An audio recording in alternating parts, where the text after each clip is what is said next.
Bonjour et bienvenue dans cette nouvelle vidéo. C'est Julie du blog Alimentation et Grossesse, un blog où on parle d'alimentation, de la femme enceinte, pendant l'allaitement, mais aussi du nourrisson et toutes les recommandations pour bien manger en famille.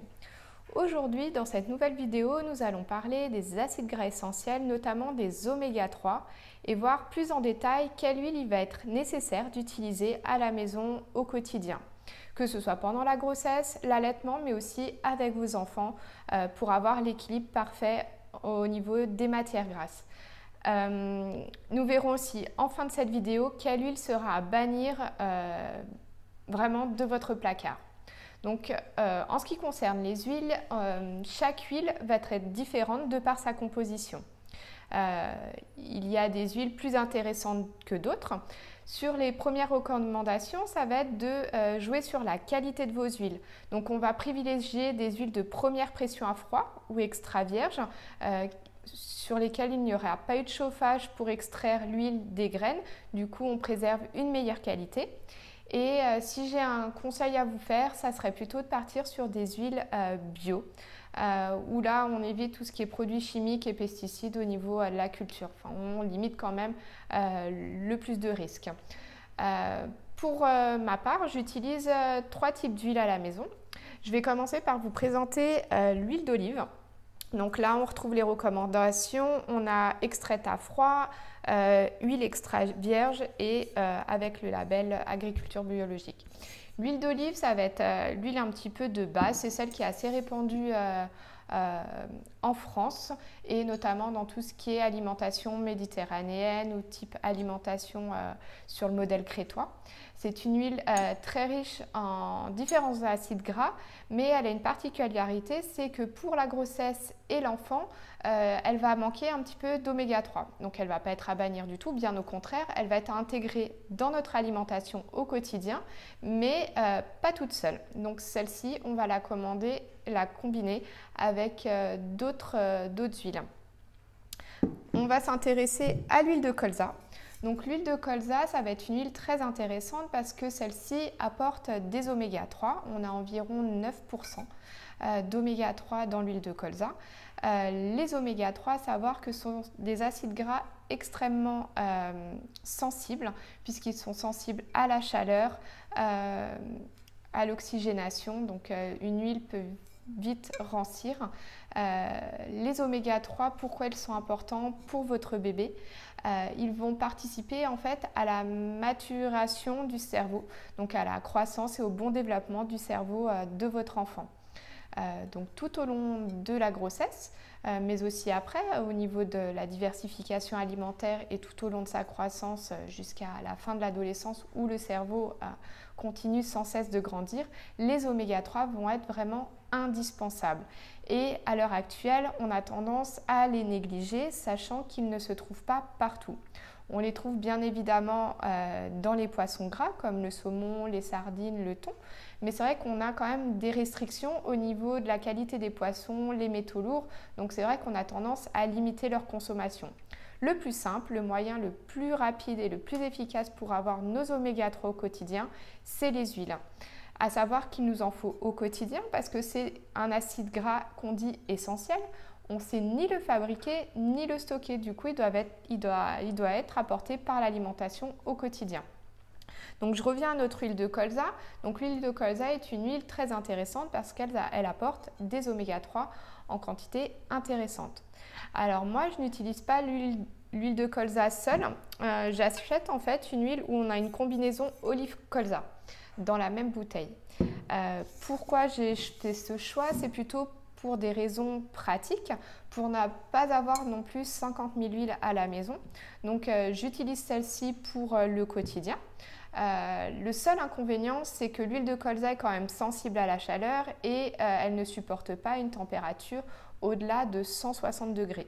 Donc dès que je vais être sur des préparations où on a des cuissons ou des montées en température supérieures à 160, là je reviens à mon huile de base, huile d'olive, qui est une huile très très résistante à la chaleur. Donc voilà. Une autre huile que j'utilise particulièrement pour mes vinaigrettes principalement, c'est l'huile de cameline. L'huile de cameline, elle a une propriété très intéressante, c'est d'être extrêmement riche en oméga 3.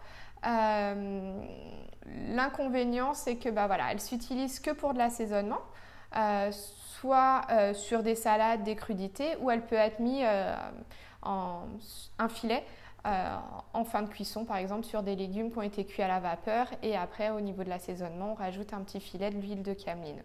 Cette huile est très intéressante de par sa composition, puisqu'une seule cuillère à café par jour permet de couvrir les besoins en oméga 3 au quotidien.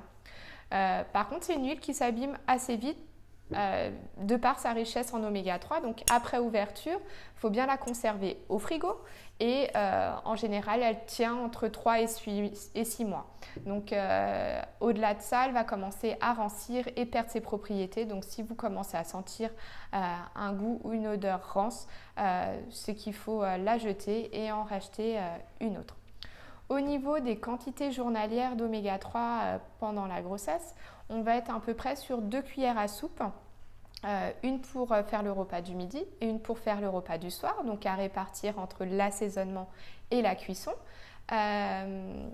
Ces besoins vont être légèrement augmentés sur la fin de la grossesse et puis donc à 3 cuillères à soupe, lesquelles pourront être conservées aussi durant l'allaitement.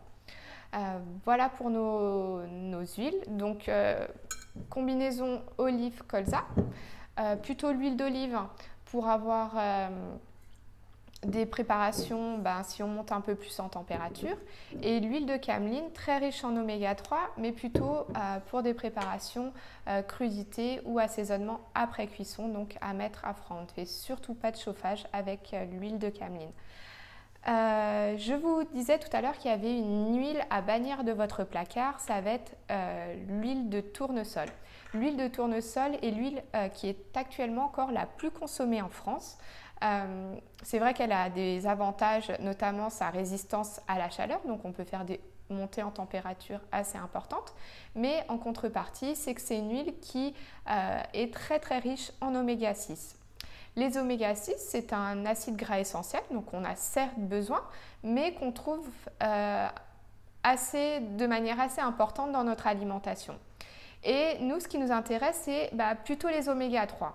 Mais de façon plus précise, c'est le rapport entre les oméga 6 et les oméga 3 qui va être importante. Et plus on consomme d'oméga 6, plus notre part d'oméga 3 est faible, et du coup le ratio entre les deux il n'est pas du tout intéressant. Donc en diminuant la consommation d'oméga 6, du coup via l'huile de tournesol, et en augmentant nos apports en oméga 3, l'équilibre est beaucoup plus intéressant et le rapport idéal est plus près des recommandations. Voilà. Après, il n'y a pas de souci à utiliser d'autres huiles au quotidien. On peut utiliser un peu de beurre. J'utilise aussi un petit peu d'huile Isio-4 que je peux me servir pour faire graisser ma poêle quand je fais des crêpes ou pour mettre dans des pâtisseries. On peut utiliser aussi de l'huile de coco qui est très intéressante pour les préparations à haute température. Donc voilà, si on récapitule, de l'huile d'olive au quotidien combinée avec de l'huile de colza, donc soit 2 bouteilles différentes ou jouer comme je le fais avec une bouteille où les 2 huiles sont mélangées. Comme ça, ça évite d'avoir 50 000 huiles à la maison. Et puis on n'oublie pas que si on monte en température, ça sera que l'huile d'olive. Et après, pour des assaisonnements, des crudités, on pourra aussi utiliser l'huile de cameline. Donc 2 cuillères à soupe sur le début de grossesse à répartir entre l'assaisonnement et la cuisson aux 2 repas principaux. Et on augmente à 3 cuillères à soupe sur la fin de la grossesse et pendant l'allaitement. Donc voilà pour nos recommandations en oméga 3 et sur les huiles à utiliser au quotidien à la maison, que ce soit pendant la grossesse, l'allaitement, mais qui seront aussi des habitudes que vous pourrez conserver pour préparer les repas de votre bébé. Voilà pour cette vidéo, j'espère qu'elle vous a plu. Merci de l'avoir regardée jusqu'à la fin. N'hésitez pas à laisser un commentaire en bas de la vidéo ou à poser vos questions si vous avez besoin de plus d'informations. Je me ferai un plaisir d'y répondre. Vous pouvez également vous abonner à la chaîne YouTube si vous souhaitez recevoir d'autres vidéos de ce type. Voilà, et je vous souhaite une belle journée. Je vous dis à très bientôt. Au revoir.